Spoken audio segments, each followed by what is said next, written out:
the only reason you're still alive is that I find your stupidity mildly amusing. I cannot, in good faith, explain to you in full the love that I have for this character over here. It doesn't matter if this video is 10 minutes long or 2 hours, no number of words can come together and perfectly describe my fondness for Shen. If you've been around the channel, you've probably watched my 2 other videos regarding Kung Fu Panda, and if not, in those videos, I've mentioned a couple of times that Lord Shen is my favorite villain of the franchise, grazing as well some points on why that is. And I've been deciding against making this video because there's already so much out there. But YouTube's algorithm has been kicking my ass lately because I took a substantial break, and I'm kinda hoping this video will get me back to its good graces. You guys pull your weight too, just tell your friends about me. So folks, put your phones on max volume, go do your menial tasks, and listen to me yap about this wonderful character on the background. So, ladies and gentlemen, Lord Shen. The year was 2011. A young Bornok is sitting somewhere in a theater, holding a bag of popcorn and making the most out of this rare luxury of watching a movie in cinemas. The said movie was Kung Fu Panda 2, and the young kid was enjoying the action and spectacle on the screen when the scene shifts to a wide shot of Gongmen City.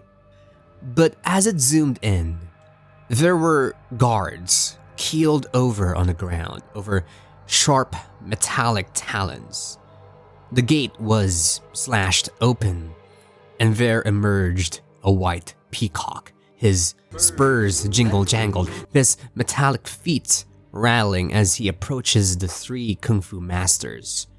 The peacock demanded the city to be given to him.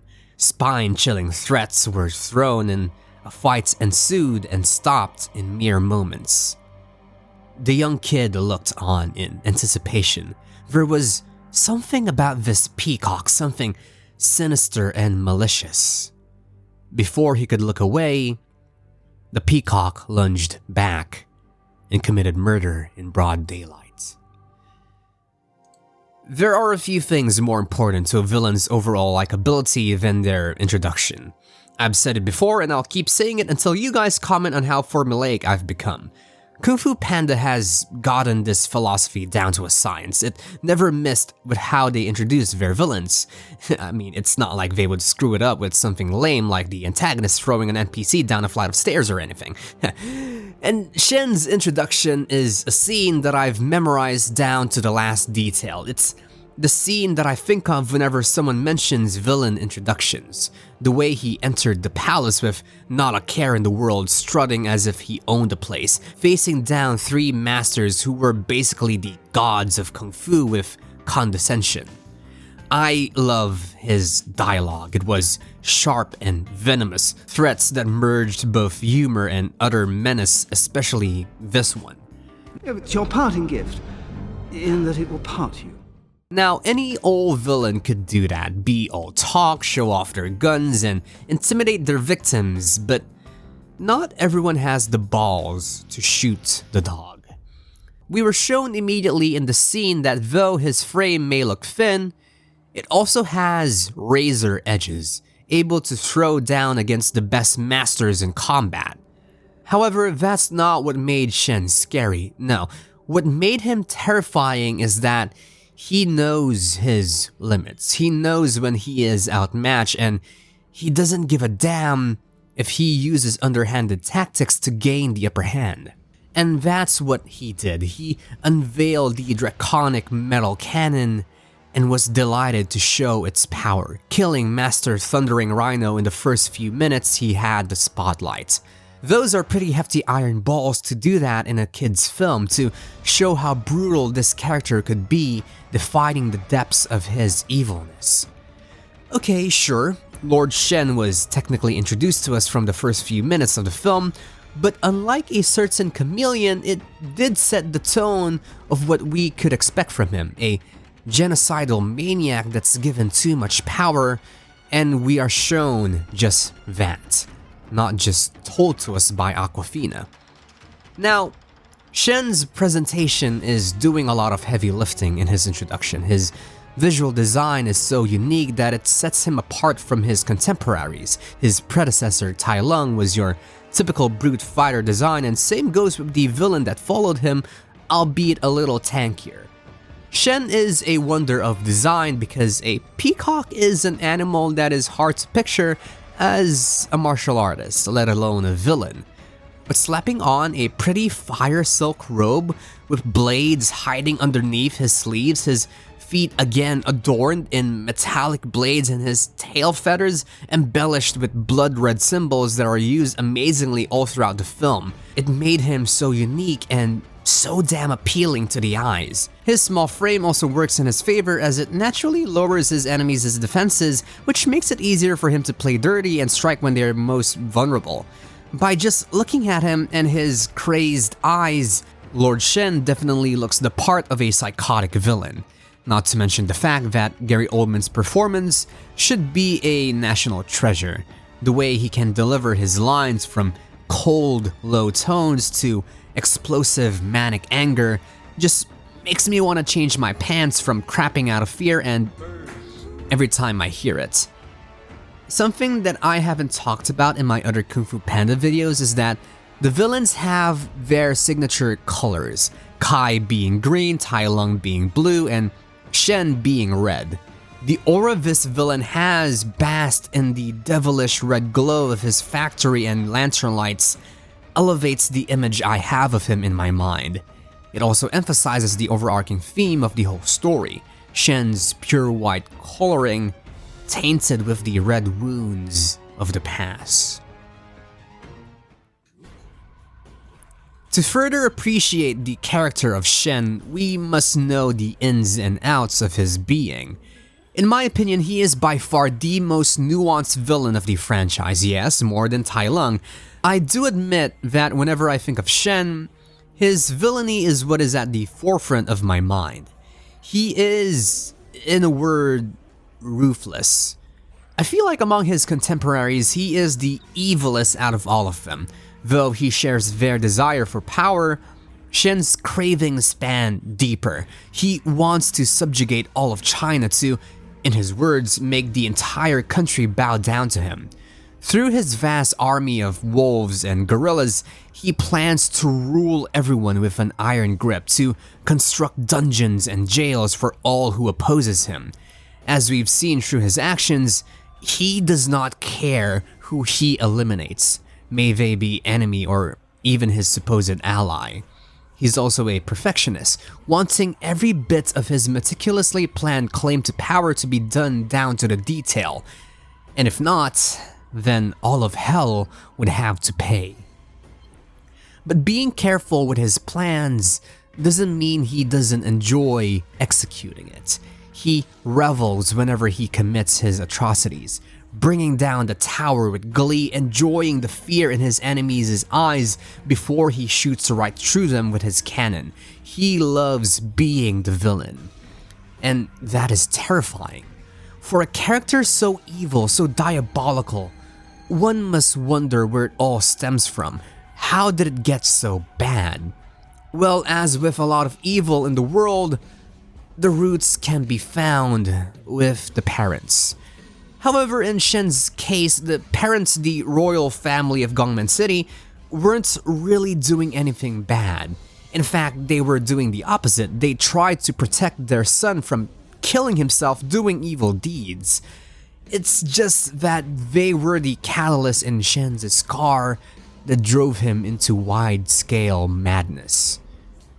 Because, you see, Shen has always been evil. His family discovered fireworks, and while everyone sees the pretty lights and uses it for a celebration, he saw the power it has and used it for conquest.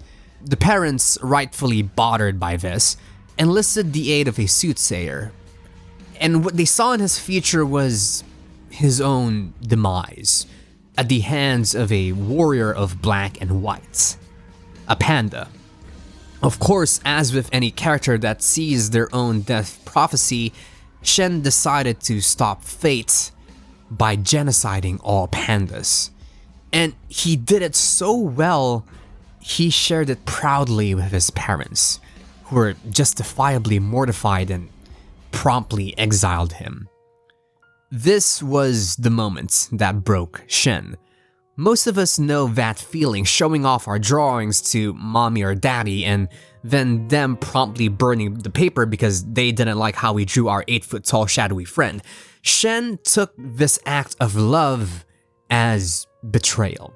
He was in line to rule the city, to sit on the throne, but because of his fear of destiny and lack of accountability, he was denied of his birthright by his parents. And like anyone who was shamed and embarrassed, Shen decided to overcompensate and to get back at his parents by filling the void in his heart with all of China. Again, whenever I think of Shen, I think of his villainy, how cold and single-minded it was. But when watching the movie back, you could see that there was actual pain behind every action he did. So many people talk about how Tai Lung just wanted the approval of Shifu, but most people I think may miss that Shen did all of this in a way to get the approval of his parents. From the young prince that just wanted his parents to be proud of his actions down to the conquest of a whole country, Shen did all of this as a sick, twisted form of redemption and love. Yet sadly, he also knows that even if he succeeds in all of his plans, he cannot fill the void his parents left him. And without anything to satisfy him, he lashes out and inflicts this pain to others, and especially sinking his talons deep into our hero. Kung Fu Panda 2's theme revolved around finding inner peace to control the flow of the universe and thus controlling your life.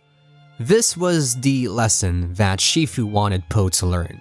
He said that it could be achieved through rigorous meditation or through immense pain, to navigate your way out of personal agony and come out as the most at-peace bastard the universe has ever seen.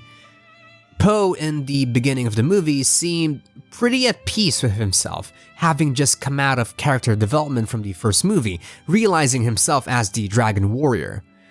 However, when a band of wolves attacked a village, something within Po emerged, a deep-seated memory that incapacitated him with a throbbing pang of pain. It was a memory of his parents, of the village he was born in, a memory that was tainted in red. You see, Mr. Ping is not actually Po's biological dad, surprising I know, and this fact left Po feeling incomplete, in a way impeding his path towards inner peace because there were so many unanswered questions. So in the journey they set out in to stop Shen, he first wanted justice, of course, but he also wanted answers. And when the two finally met, the pieces of the past finally were falling into place. Two characters struggling in finding inner peace because of their past collided. Though Po was physically more capable than Shen, the peacock had something that could paralyze the panda. For you see, unlike the other villains in Kung Fu Panda, Shen is connected to Po himself. For in the past, Shen was the one that killed his parents, inflicting the same pain he has to the panda. This was Shen's leverage. He knows how much of a nerf not having inner peace is, and he had at least 30 years of experience of that. He used this against Po, for the sharpest thing he could use against him were not his blades, but rather it was his words to scar Po to obstruct his way towards inner peace. It is no stretch to say that Lord Shen was Po's toughest adversary. No other villain played with Po like Shen did. He knew all the buttons to push, the wounds to salt, and the body parts to shoot at. They were the perfect foils to each other, for Shen's diabolicalness just made Po's ascension towards peace all the more satisfying. Po eventually faced his past, confronted destiny headfirst, diving into the pain and re-emerging as a stronger warrior. Shen, on the other hand, was still afraid. He was afraid of his destiny, of the prophesied defeat. He was afraid of confronting his past, and most of all, afraid that all of China was still not enough for his parents' approval. In the end, when they clashed again, Po came out on top. His peace proved stronger than any outlet of pain. This perplexed Shen, confused as to how Po achieved such peace after all that he's done, all that he's been through. In any other story, this would have been Shen's chance for redemption. However, what made Shen such an amazing villain is that he was a villain until the end, which is commendable in its own way. Instead of bending towards Po's ideology, Shen broke, and in his way, continued to fight against his own destiny, which ironically came to pass. Shen was thematically the strongest in the franchise, clashing with Po directly and inadvertently helping Po achieve inner peace while setting aside his own. This is what I love most about him. He was an amazing, ruthless, diabolical villain who still has room for nuance, for pain, and above all, he was an amazing foil that shone alongside the hero, which made the movie all the more better. There will never be another Kung Fu Panda villain like Lord Shen. I will never forgive them for how they butchered the character in the movie that does not exist. He did his job well and then some by having some of the funniest scenes in the movie. I love him. I really, really do. And this video does not do it justice. So I'll leave it to all of you to fill in the gaps in the comment section. Tell me what you love most about Lord Shen. And yeah, if you like the video, please do subscribe, comment on who you want to see next, and I'll see you all in the next one. So, yeah.